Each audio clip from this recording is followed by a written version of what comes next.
दोस्तों नमस्कार, मैं विश्वनाथ ऑनलाइन चर्चा में आप सबों का स्वागत है। दोस्तों आज मैं इस चर्चा कार्यक्रम में एक ऐसी घटना का चर्चा करूंगा जो अभी बहुत ही देश में चर्चा में है।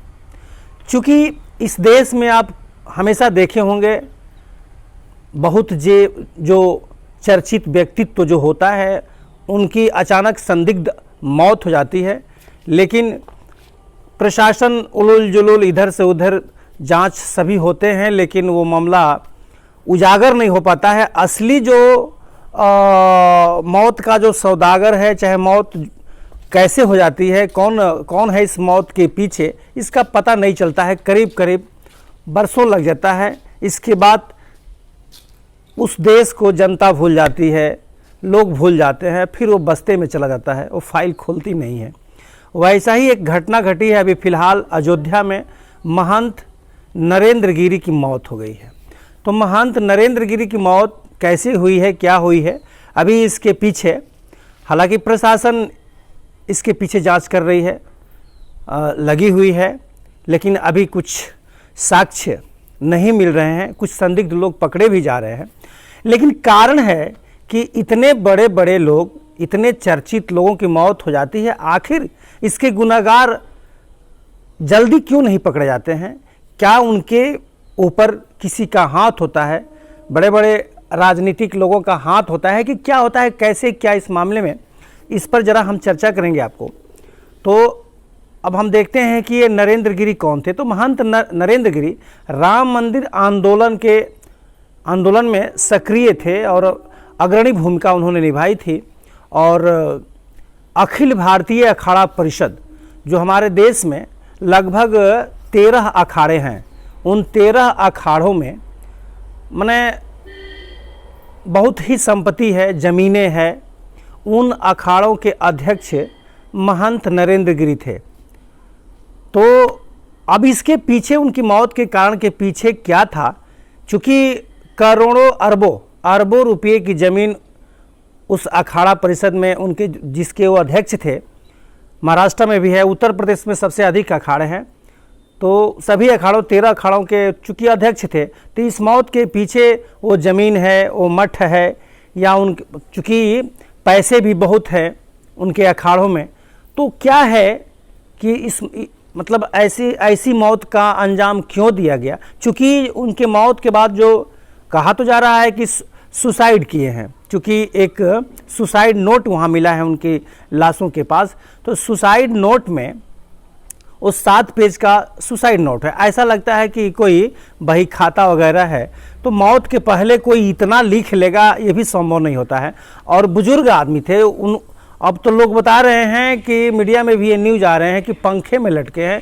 तो बुजुर्ग आदमी कैसे पंखे में लटकेगा? बड़ी ही ये संदिग्ध मामला है।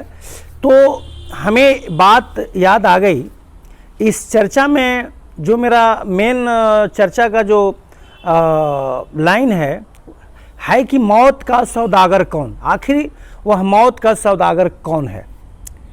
चूँकि आज से लगभग 11 साल पहले 14 जून 1910 को बिहार में एक भारतीय जनता पार्टी की अपनी माने राष्ट्रीय कार्यकारिणी परिषद की बैठक हो रही थी। उसमें बड़े बड़े भारतीय जनता पार्टी के बहुत बड़े बड़े नेता वहाँ पे मौजूद थे। और जदयू से, चूँकि उस समय भी गठबंधन उनका था, तो जदयू के भी लोग थे और एक कार्यक्रम चल रहा था। तो उस कार्यक्रम में गुजरात से, चूँकि उस समय हमारे माननीय प्रधानमंत्री, जो वर्तमान के प्रधानमंत्री हैं, आदरणीय नरेंद्र मोदी जी, उस समय वो गुजरात के मुख्यमंत्री हुआ करते थे, तो वो भी आए थे पटना में। तो पटना में जब सारे लोग अपने अपने मंतव्य, अपने अपने भाषण दिए, उसमें हमारे प्रधानमंत्री भी उसमें भाषण दिए, मोदी जी भी। और उन्होंने कहा था, चूँकि उस समय एक 36 साल पहले 1984 में एक घटना घटी थी, भोपाल गैस त्रासदी। तो भोपाल गैस त्रासदी में हज़ारों लोग बेमौत मारे गए थे। रात में गैस का स्राव हुआ, गैस का जो मेन हॉब था खुल गया था, और जिसके वजह से हज़ारों लोग उस गैस त्रासदी में मारे गए थे। तो उस घटना का जिक्र उन्होंने नरेंद्र मोदी जी ने किया था 2010 में, 14 जून 2010 को अपने पार्टी के राष्ट्रीय कार्यकारिणी के बैठक में। तो उन्होंने कहा था कि आखिर मौत का सौदागर कौन।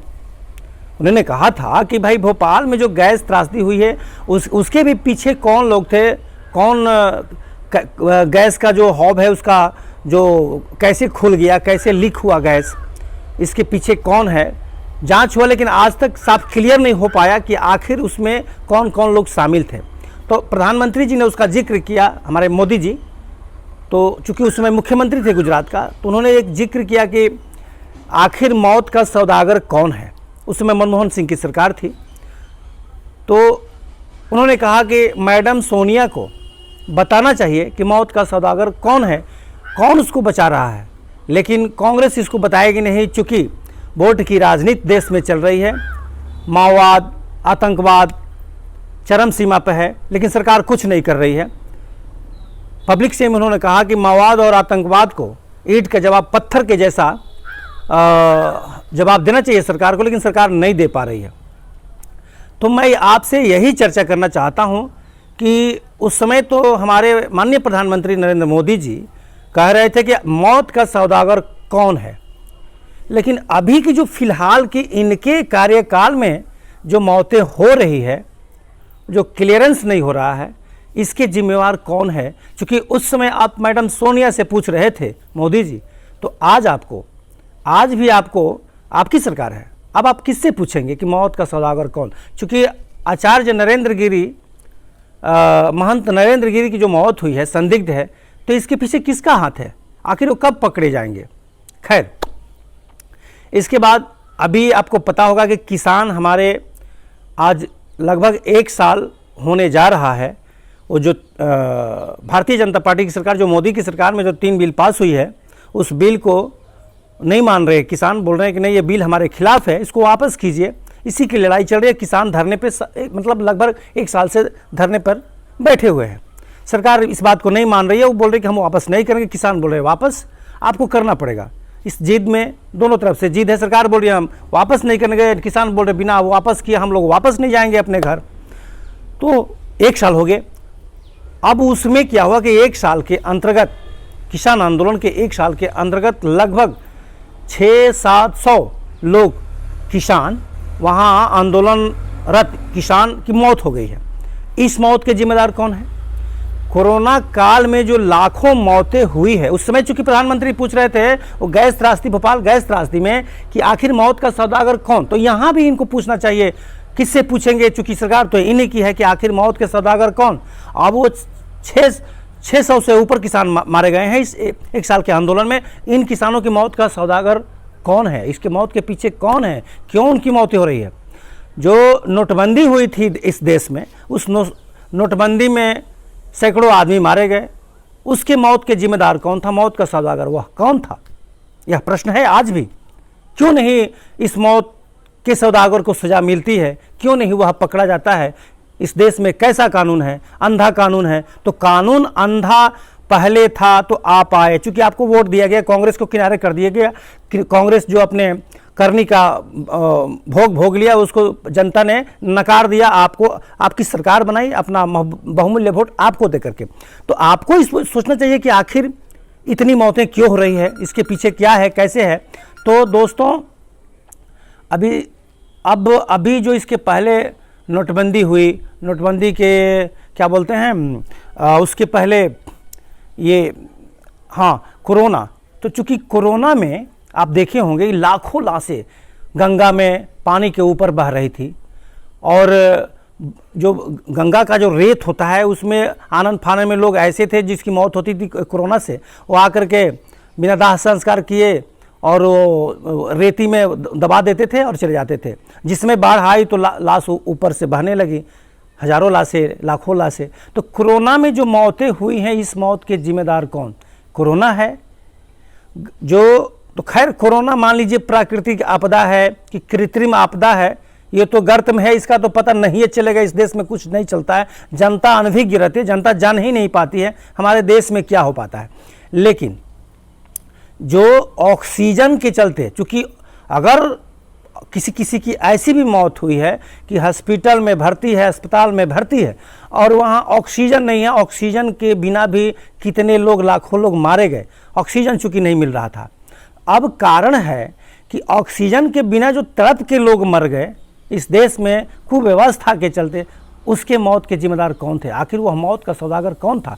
ये सोचनीय बात है। हमारे देश की ऐसी दुर्दशा, ऐसी भ्रष्ट व्यवस्था कौन सोचेगा? समाज ने तो, जनता ने तो नेताओं को चुनकर जिता देती है और देश के जितने बड़े बड़े ओहदे हैं आपको बिठा देती है और सोचने जनता का काम है वोट देना। उन्होंने तो जिम्मेवारी थमा दी, भाई लो देश चलाओ। लेकिन देश को चलाएंगे आप तो देश में व्यवस्था कैसी रहनी चाहिए, क्या होना चाहिए, ये आपको देखना है। तो कोरोना में मारे गए ऑक्सीजन के बिना लोगों के मौत का सौदागर कौन? ये बहुत ही दुख की बात है दोस्तों कि अपने इस देश में इस तरह की मौतें होती है, अनायास होती है और कोई जिम्मेदारी ले रही है। वो चाहे कांग्रेस की सरकार हो या बीजेपी की सरकार हो, एक ही जैसा है। अब कांग्रेस को आप दोष कैसे देंगे? वो कांग्रेस के भोपाल त्रासदी में जितने हजारों की मौत हुई थी, तो भाई आप पूछ रहे थे सोनिया गांधी को इसके मौत के पीछे कौन है, बताना चाहिए। तो आप भी बताइए कि इतनी जो आपके समय में जो मौतें हुई है इसके जिम्मेदार कौन है? ये प्रश्न ढूंढना जरूरी है, क्योंकि हमारे देश में ये दुर्दशा लोगों की कब तक रहेगी, इस पर सोचना चाहिए हमारे प्रधानमंत्री जी। क्योंकि इसी आशा में लेकर के हम लोग, चाहे जनता आपको प्रधानमंत्री बनाई है। तो दोस्तों आज के वीडियो में बस इतना ही। फिर अगली वीडियो लेकर के हम फिर आपके सामने उपस्थित होंगे। अगर मेरे चैनल को सब्सक्राइब नहीं किए हैं तो कृपया कर लीजिएगा, क्योंकि सब्सक्राइब कर देंगे तो ऐसा वीडियो सबसे पहले आपके पास पहुंचेगा। नमस्कार।